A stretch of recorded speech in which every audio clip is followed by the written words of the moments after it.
Oi, pessoal, tudo bom? Vamos então para mais uma aulinha sobre radioatividade. Essa é a última da apostila de vocês, a apostila 1, né? Próxima aula a gente começaria então a apostila 2, a apostila do segundo bimestre. Tem uma avaliaçãozinha que eu postei para vocês, e aí tem até o dia 20 para me entregar. Não esqueçam, por favor, qualquer dúvida, me procurem no nosso horário da nossa aula, ok? Então vamos lá. Cinética radioativa. Só antes de continuar rapidinho, cinética, o termo é muito utilizado em física, significa movimento, e sempre que a gente está estudando movimento, a gente está falando de velocidade, certo? Então, já que a gente vai falar de velocidade, a cinética radioativa vai mostrar que alguns átomos radioativos se desintegram rapidamente, enquanto que outros se desintegram mais lentamente. Então, lembrando lá da disciplina de física, vocês conheceram essa disciplina no nono ano, vocês devem ter visto no nono ano, ou deveriam pelo menos ter visto no nono ano, a equação da velocidade. Né? A velocidade média se calcula com ΔS sobre ΔT, a variação do espaço, variação da distância, dividido pela variação do tempo, ΔS sobre ΔT. E aqui em química a gente vai usar um ΔN sobre ΔT. E o que vai ser esse N aí, professor? É o número de mols, é a quantidade de matéria, pode ser a massa, né? Pode ser o volume, podem ser outras unidades ali, mas a gente trabalhando aqui com N de número de moléculas, por exemplo, certo? O número de partículas também pode acabar sendo. E como a gente tem uma variação, né? Sempre a quantidade inicial menos a quantidade final, isso vale para o tempo também, né? Por exemplo, intervalo de 2 a 5 minutos, o ΔT é de 5 menos 2, 3, tá? Então, é sempre o inicial menos o final, qualquer variação. Aqui a gente também tem um cálculo feito para calcular a velocidade, que ela é proporcional à constante, né? Esse C aí é a constante radioativa, né? Multiplicado então pelo número de partículas que se desintegram, tá? Isso aqui a gente vai usar basicamente a primeira. Tá? Então, para calcular a velocidade, é só multiplicar o número de partículas vezes a constante cinética. O valor importante dessa constante cinética é que ele não é o mesmo, ele varia conforme o isótopo que você está trabalhando. Então, dependendo do tipo de isótopo que você está trabalhando, ele vai apresentar uma velocidade um pouquinho diferente, ok? Período de semidesintegração ou tempo de meia-vida. Vamos lá. O que é aí a meia-vida? É o tempo necessário para que metade, né, da quantidade inicial que você tenha, por exemplo, em átomos, sofra desintegração. Então, sempre o tempo necessário para que metade sofra desintegração. Vamos tentar entender isso olhando para um gráfico, tá? Considere uma amostra contendo uma massa inicial, ali é um M0, é a massa inicial de átomos, de um isótopo radioativo, tá? Então, a gente tem aqui, por exemplo, uma quantidade inicial. Depois que passar o P, ou o tempo de meia-vida, ou o período de semidesintegração, né, depois de passado esse período aqui, você vai ter a quantidade dividida por 2, por isso que é M0 dividido por 2. Se novamente o mesmo período, né, a mesma quantidade de tempo passar, essa massa que já estava dividida por 2 passa a ser dividida por 4, então ela vai caindo sempre pela metade, né? Então deixa eu dar um exemplo assim bem simples. Se eu tiver 10, né, depois que passar a meia vida, cai para 5. Depois que passar a meia vida, cai para 2,5, né? 2,5, 3 aí. Depois de passar a meia vida, vai para 1,25. Então é sempre dividindo por 2 a quantidade que você tinha inicialmente. Isso faz com que nós possamos deduzir aí essa fórmula que está aqui aparecendo para vocês. Olha lá. A massa é igual à massa inicial dividido por 2 na x. Onde esse x aí é o tempo de meias-vidas que se passaram. Ou o número, na verdade, de meias-vidas que se passaram, ok? Então, isso é possível ser calculado também em exercícios. Vão ter que usar ou essa fórmula aqui, ou então ir fazendo o cálculo, dividindo sempre por 2, para chegar lá no resultado, certo? Bem simples de fazer, tá? Gráfico. Então, para a gente olhar, aquilo ali que a gente estava olhando era um gráfico, mas é vocês observarem que sempre que se passa o tempo de meia-vida, a quantidade inicial cai pela metade, tá? Então, sempre caindo pela metade, conforme as meias-vidas se passando. Vamos pegar exemplos aqui para vocês entenderem que a meia-vida é uma característica de cada isótopo. Então, se você tiver mais de um isótopo daquele elemento, eles vão ter meias-vidas diferentes, certo? Posso dizer que é uma característica de cada elemento, é uma característica de cada isótopo de um elemento. Por exemplo, vocês podem observar que tem 2 polônios e cada um deles tem uma meia-vida diferente um do outro, certo? Então, é uma característica, e aí é outra coisa. O urânio 235, olha lá o tempo de meia-vida, 7,1 vezes 10 na 8 anos, são anos pra caramba, enquanto que o astato 215 você tem apenas aí 1 dividido por 10 na menos 4, 1 dividido por 10 mil, né? Segundos. Então, 1 segundo dividido por 10 mil, você vai ter aí um cliquezinho bem rápido, e o astato já deixou de ser astato. Ó, tem coisa para fazer, o relógio está despertando. Bom, continua. Fissão nuclear. O que é uma fissão nuclear? É a quebra, tá? É a quebra do núcleo atômico.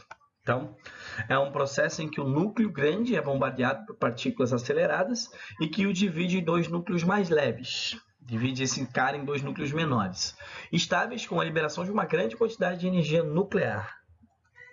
Então, o principal exemplo que vocês têm que saber, fissão do urânio 235, né? Ela foi proposta aí pelo Enrico Fermi, em 1935, e quando aparece radioatividade no Enem, é essa equação aqui que acaba aparecendo, tá?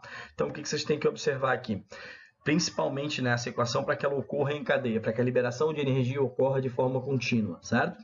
O urânio 235 tem que ser o isótopo 235, tem que ser esse urânio aqui, tá? Ele acaba aí sendo bombardeado então, por uma partícula acelerada, que nesse caso aqui é um nêutron, então o urânio 235 é bombardeado com um nêutron, ele se transforma em urânio 236, e o urânio 236 pluft, explode, se desintegra, né? Ele acaba virando outros dois elementos, nesse exemplo que eu estou colocando aqui, bário e criptônio, tá? Ele vira esses 2 isótopos aqui, mas o que tem importante na equação são essas 2 coisinhas que vêm depois aqui, ó. Você tem aqui a formação, então, né, aqui dos 3 átomos, dos 3 nêutrons, essas 3 partículas aqui é que vão poder bombardear aí outros elementos, outros átomos de urânio que estão presentes ali. E o principal é a liberação de uma grande quantidade de energia, certo? Tentar entender aqui a reação em cadeia com vocês, ó. Um único átomozinho de urânio recebe um nêutron, e aí ele se quebra em 2 átomos que não estão aparecendo aqui, mas olha o que eu falei que era importante, né? Os 3 nêutrons, nesse caso aqui, são liberados, e esses nêutrons é que vão vir aqui atingir outro átomo de urânio, outro átomo de urânio, outro átomo de urânio, e isso vai acontecer de forma exponencial, né? Que a gente vai chamar de reação em cadeia. E cada urâniozinho desse aqui que é arrebentado vai liberar um monte de energia. Então, por isso que lá na equação que vocês viram anteriormente, o que tinha de importante era vocês entenderem que são os nêutrons que são necessários para que a reação aconteça, e que quando acontece a fissão de um átomo de urânio, ele acaba liberando aí 2 ou 3 nêutrons, e esses 2 ou 3 nêutrons é que vão se chocar com outros átomos de urânio e manter a reação de forma, né, controlada ali, reação em cadeia. Bom, carvão e urânio, a comparação desses dessas 2 fontes de energia, tá? A gente tem o carvão ali, ó, 1 graminha de carvão dá uma lâmpada, você consegue manter acendida uma lâmpada de 200 watts, aquelas lâmpadas antigas, né, as incandescentes de 200 watts, por 1 minuto. A mesma quantidade aí de urânio mantém uma cidade de 500 mil habitantes por 1 hora.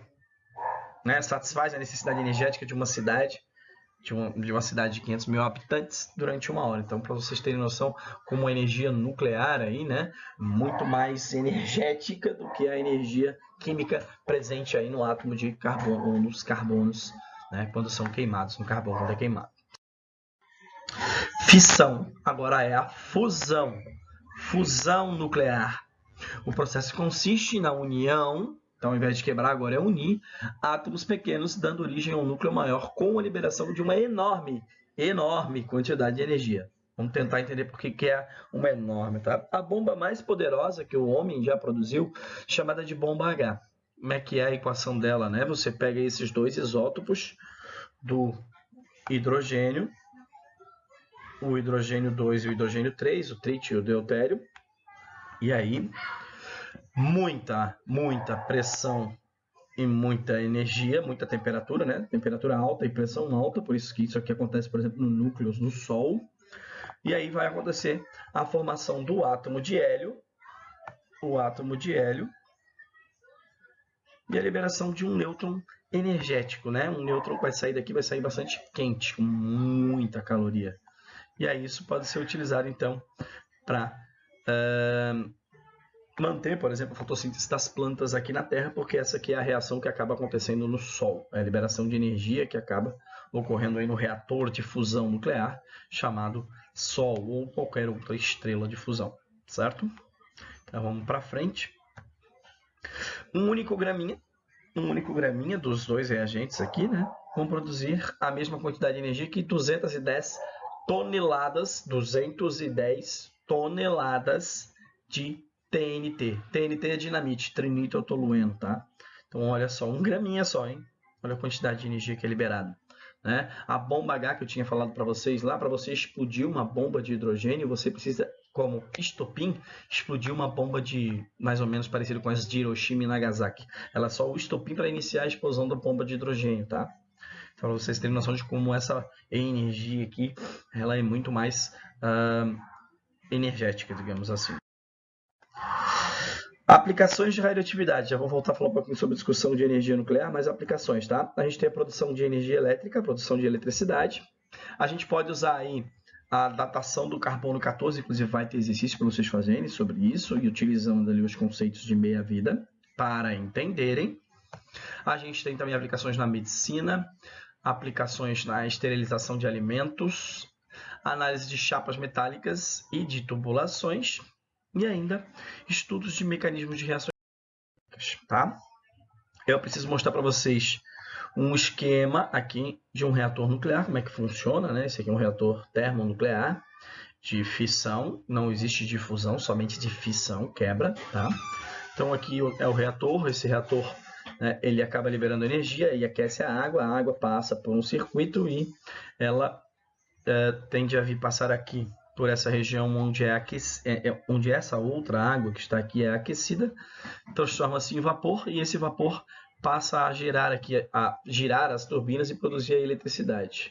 E aí essa água acaba entrando num ciclo, só que esse ciclo tem que ser arrefecido. Eles utilizam água aí do mar ou do rio para fazer esse arrefecimento, aí, esse resfriamento. Lembrando que tem aqui uma condensação desse líquido, né? Até que ele se transforme em água fria para que possa ser utilizada, então de novo aqui para resfriar o reator. E ainda tem um problema chamado poluição térmica aqui, em que essa água que acaba retornando aqui para o lago e para o mar, ela é um pouco mais quente do que o normal. Isso pode ser um problema aí utilizado por esquemas de reatores nucleares, por reatores nucleares. Eles aquecem um pouco a água, né, do ambiente em que eles estão inseridos, ok? Então, fechou, pessoal. A gente se vê na próxima aula. Façam os exercícios, não esqueçam.